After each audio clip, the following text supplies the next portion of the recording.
As you might know, I finished Ghost of Yotei thanks to an early code from Sony, and I saw a lot of questions about the game under my review that you can find on the main channel for if you haven't watched it yet. No story spoilers, of course, but in this video I want to answer the questions that I saw the most. So of course, if your question was not answered, you can still drop it in the comments, and then I will do my best to answer them. Let's start with this one. How many hours of playtime would you say it has, and replay ability? So they already kind of said this before launch, but Ghost of Yotei has a similar length to Tsushima. Dennis from the JorRaptor team mainlined the game. I don't recommend it, don't do that. But that took him 18 hours. But he still had a ton of extra content. I am now at 40 hours and I still have some content left. I think to do everything, probably get the platinum if you're really focused on that, it's 50 hours. I rolled credits at around 30 hours. 32 hours. So yeah, good to keep that in mind. If you just play like me and then yeah, you just take the game as it comes, that's the best way to do it. Then you probably roll credits at around 30 hours, but then still have a lot of extra content to do. And I'm actually now finding new, like there are some things that only happen as well. Like there's not really an end game, but there is some cool stuff. So there is totally stuff that you want to experience. That keeps you playing. But replayability, a cool feature that Tsushima added after launch was a camp replay. So the camp would basically be repopulated and you could go through the camp again. That's not in the game at launch. And I've also seen a lot of other questions like regarding New Game Plus, and that is sadly also not in the game at launch.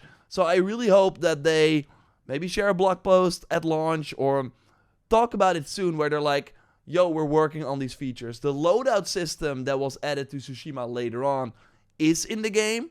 So you can have 5 loadouts in the game. Another thing that is in the game at launch is the lethal difficulty. We have a question about here as well. So that is basically a difficulty where, yeah, you kill an enemy really, really quickly, but you take a lot of damage as well. So yeah, 1 hit, 2 hit enemies, you die quickly too. It's a really fun way to play the game. I've not tried it yet, but that will totally be something I will try because it's kind of awesome. But yeah, that is available at launch. But I wish there was a camp replay feature, especially for content if I want to do a cool build.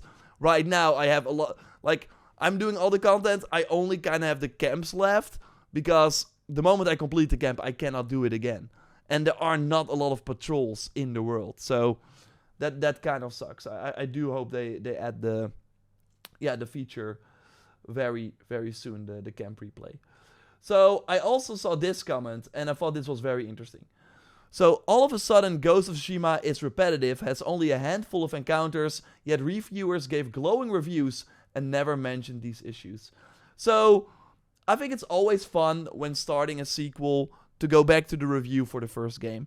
So let's do that together. I pulled up this section from my review from 2020. The random encounters are less interesting though, because there are really just a few examples. They all revolve around killing a group of Mongols. Sometimes they have a hostage, sometimes a cart with some resources, and sometimes they are just randomly patrolling or fighting bandits. So basically, what I said here and what many reviewers said, people just forget that, and I get it. Like I also had to go back to the review and be like, oh yeah, that's how it was, because I played the game with the director's cut in the Iki Islands. But yeah, it's like good for a refreshment.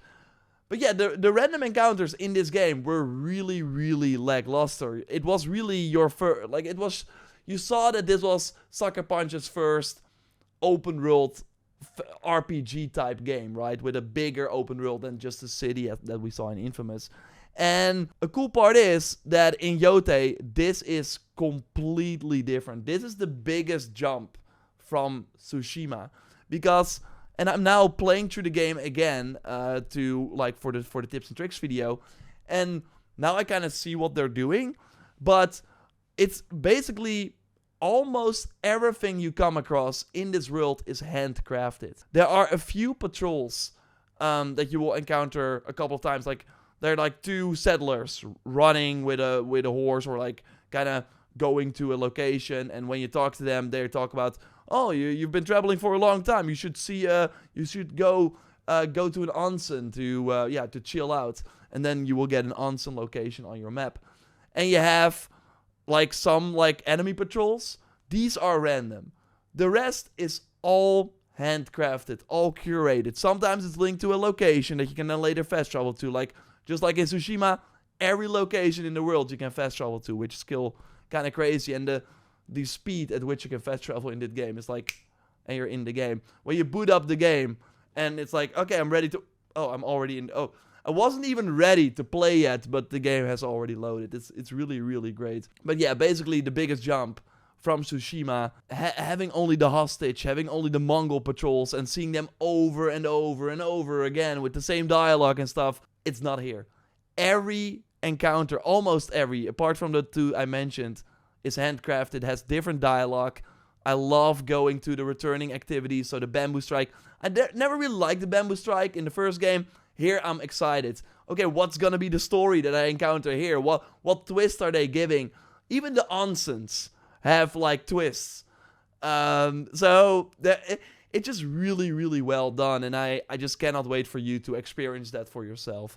So that is the biggest jump from Tsushima. The world is really, really good, and I said it in the review as well.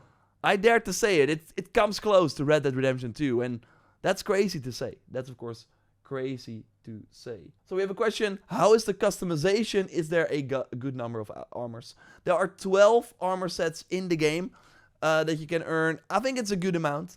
They all offer different perks for one playstyle, but you have to look for them. Yeah, you really have to look for them. They're all hidden in the open world. You only get a few, like 3 through the main story.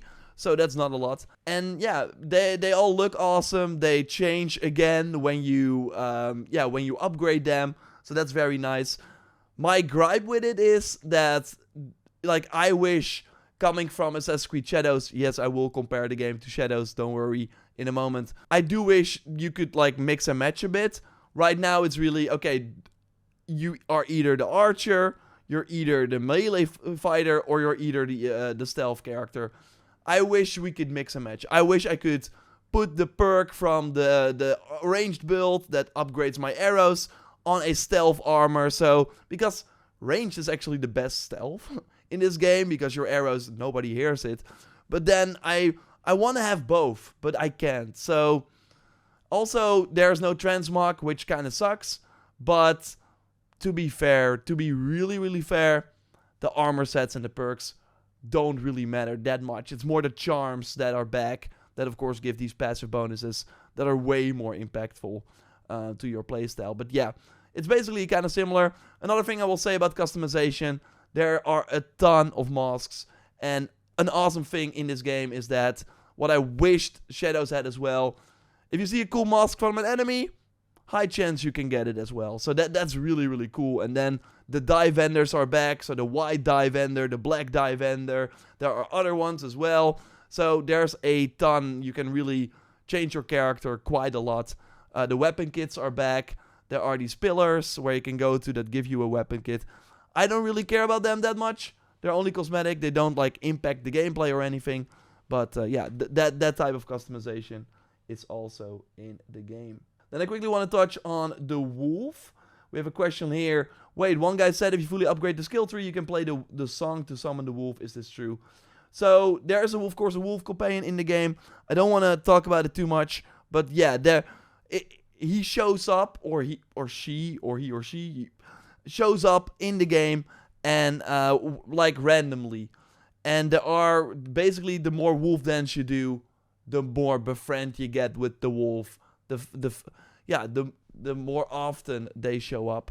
And it's a nice extra. It's totally not necessary to focus on that if you don't want to. But it's a pretty cool activity, and it's just a fun little twist. And there's one thing in particular that I am not gonna say that is really, really cool with the wolf.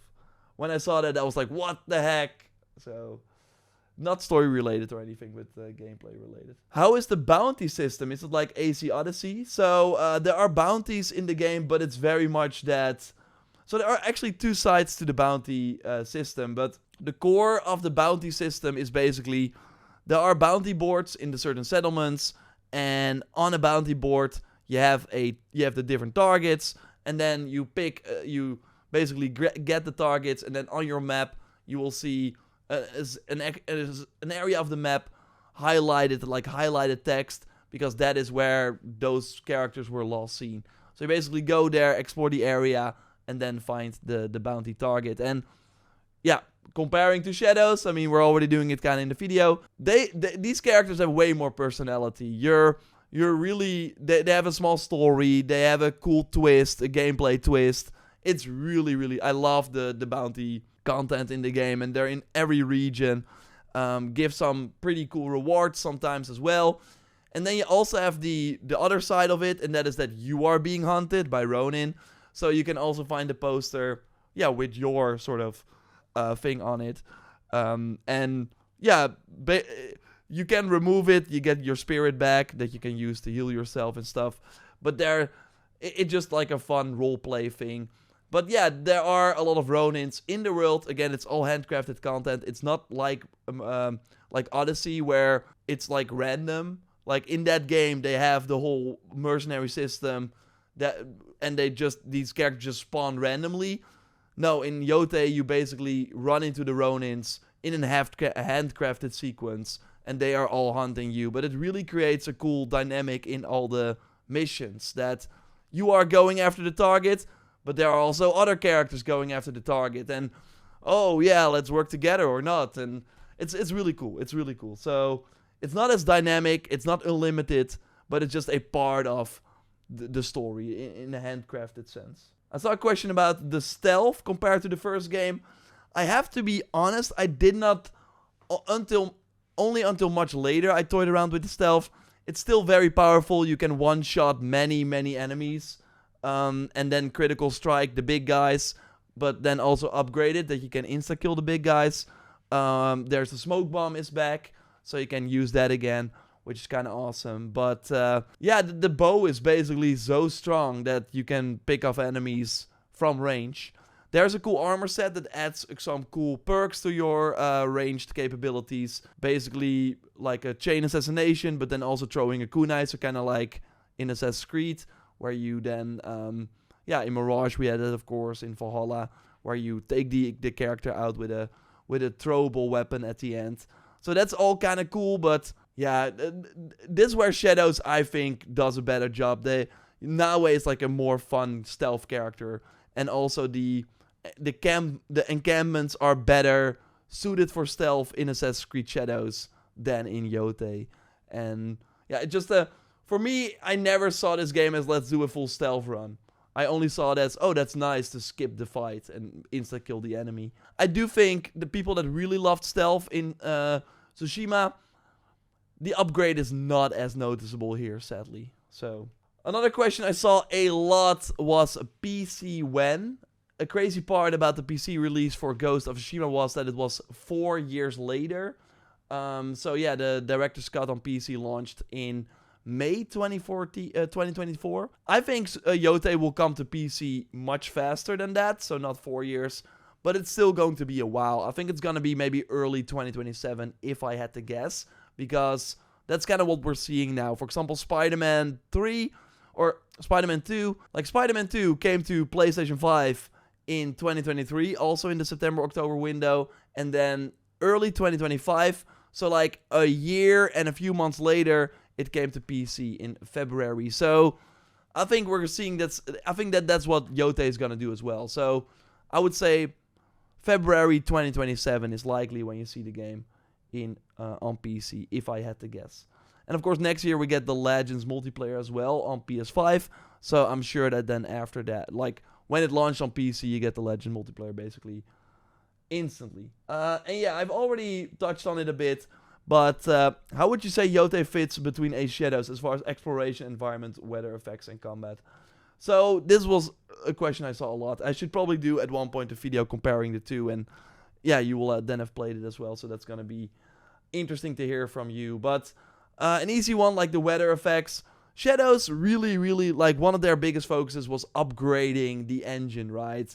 Improving. Basically, we're finally ditching PS4, Xbox One.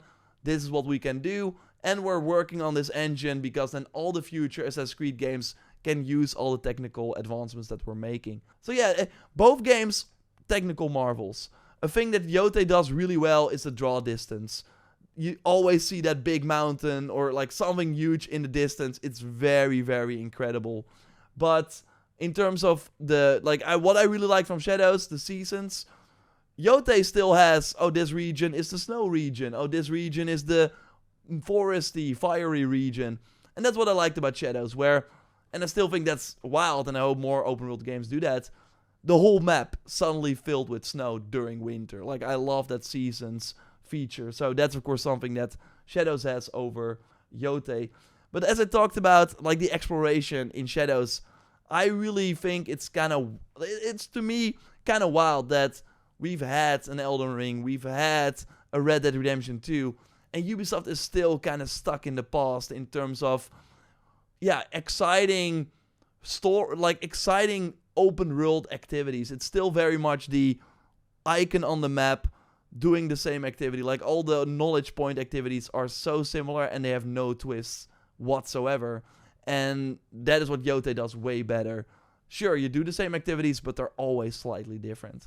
And that is very, very exciting. So I really hope that for the next Assassin's Creed, that is like a big open world. They finally, like, I think the mysteries in Valhalla were a step in that direction, where you would come to a abandoned farmhouse and then find someone and they had a small little 10-minute story. I think the rewards were never exciting. Like, there's still a lot they can do with that. And knowing that's a mystery beforehand, like, that's another cool part about Yotei. They have side missions, but when you start it, you don't know how long it's gonna go. Is it like a 10-minute mission? Is it like a 4? Like, there's way more mystery, and there's way more. I wanna explore every corner because I don't know what I'm gonna get. And in Shadows, it's more like, okay, I wanna explore every corner because I wanna get every viewpoint, but I rarely find a cool new activity that I've not experienced before, or a cool, like the mythic tales in Ghost of Yotei. They're some of the best content because they go crazy. You go to very, very unique locations, gameplay twists that they only use for that mission. Yeah, that's what Shadows is really lacking. In terms of combat, again, I said stealth. I think the Shadows stealth is totally better. In terms of combat, I like the Shadows combat a lot too. But I do think I actually think it's kind of like depending on your preference. But obviously what they went for in Shadows with the weapons, every weapon can work against every target. And that, of course, kind of makes sense. But how it works in Yotei is it's the rock, paper, scissors thing. So sure, you can use the Kusarigama against every enemy, but you would be kind of like stupid to do so, because there is a weapon in your arsenal that is better than the Kusarigama. So the Kusarigama is great against, like shield-wearing enemies. So when an enemy does not wear a shield, you're doing less stagger damage to break their guard. So it's way smarter to go to the Yari Spear or go to the Dual Blades. And, like, you can break the stagger bar, like break the guard with the Kusarigama, but it's just super hard. While in Shadows, every weapon, works against every enemy. So it's kind of like what you want. Do you like that stanza system, that rock, paper, scissors gameplay? Then Yotei is the better combat for you.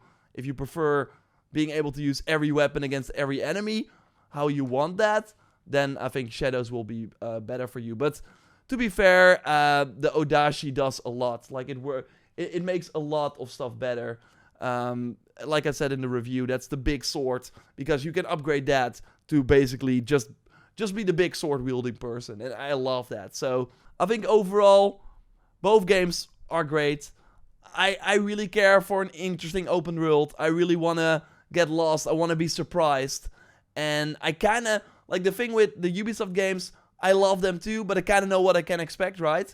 And with Yotei, I'm constantly surprised by the cool, funny things they try, and I want more of that in Shadows. So, yeah, in that regard, I go for Yotei. But obviously, I like both games. It's kind of like what you want out of these experiences. Like, if you like more stealth, then Shadows is probably the something you prefer more. Yeah, of course here, I would love following your 100% guide. So are you doing this for the game? Yeah, obviously we're doing a lot of spoiler-free tips and tricks. So make sure you check out the main channel as well. We'll leave a link to that in the pinned comment. And yeah, if there was something that I did not answer here, I obviously don't want to talk about story spoilers or anything. That's why I did not really go in depth on the story here in this video. But yeah, that's something for another time.